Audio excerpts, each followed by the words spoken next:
Assalamualaikum warahmatullahi wabarakatuh.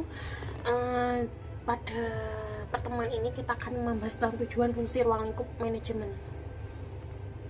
Tujuannya yaitu adalah peningkatan efisiensi, peningkatan mutu, dan kompetensi sehat. Peningkatan efisiensi di sini yaitu bagaimana birokrasi itu akan bisa ramping ya, jadi agar bisa efektif dan efisien.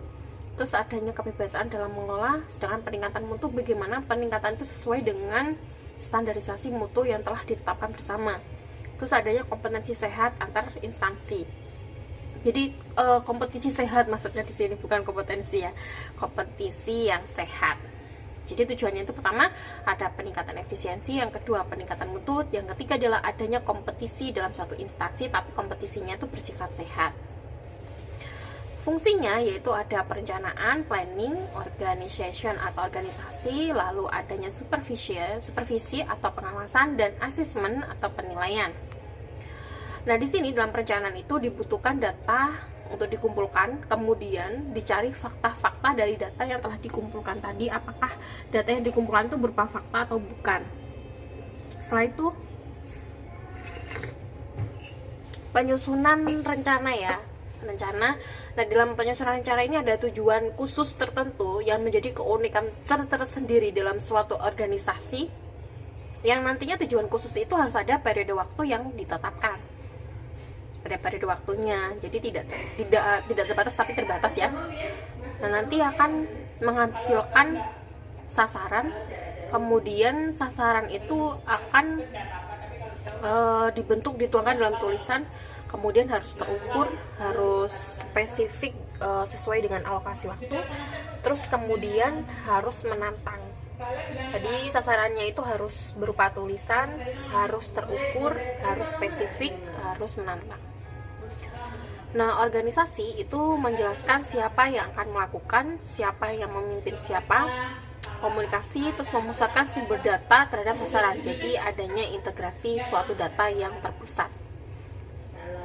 Nah, kalau pengawasan itu adalah di sini mengawasi apakah kebijakan dan strategi yang telah ditetapkan itu berjalan atau tidak, atau ada atau tidak.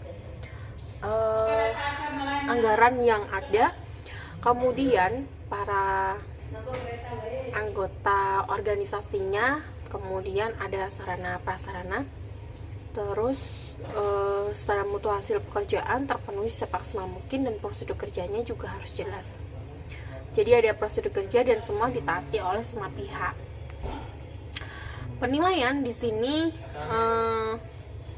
ada unsur yang sangat penting dari sekian unsur ya dalam manajemen, karena ini untuk meningkatkan efektivitas dan efisiensi organisasi dalam mencapai tujuan. Hal yang perlu diperhatikan adalah objek yang akan dinilai, kriteria yang dipakai, data-data yang dibutuhkan, data-data interpretasi yang digunakan sebagai acuan.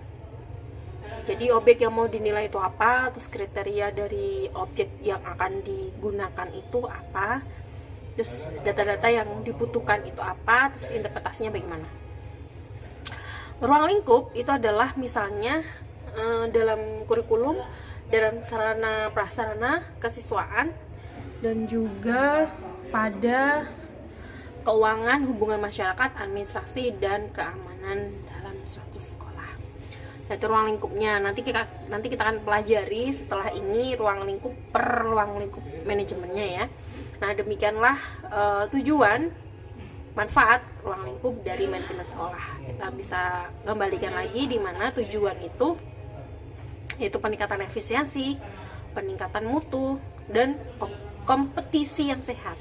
Di sini maksudnya bukan kompetensi tapi kompetisi yang sehat. Kemudian fungsinya ada perencanaan, ada organisasi, ada pengawasan, ada penilaian. Sedangkan kita melihat ruang lingkupnya itu adalah bisa kurikulum, bisa sarana prasarana, bisa kesiswaan, bisa administrasi, bisa hubungan masyarakat. Ya, terima kasih.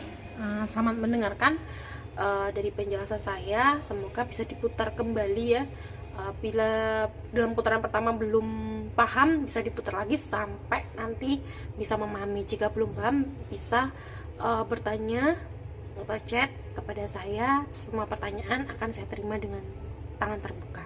Terima kasih atas perhatiannya. Assalamualaikum warahmatullahi wabarakatuh.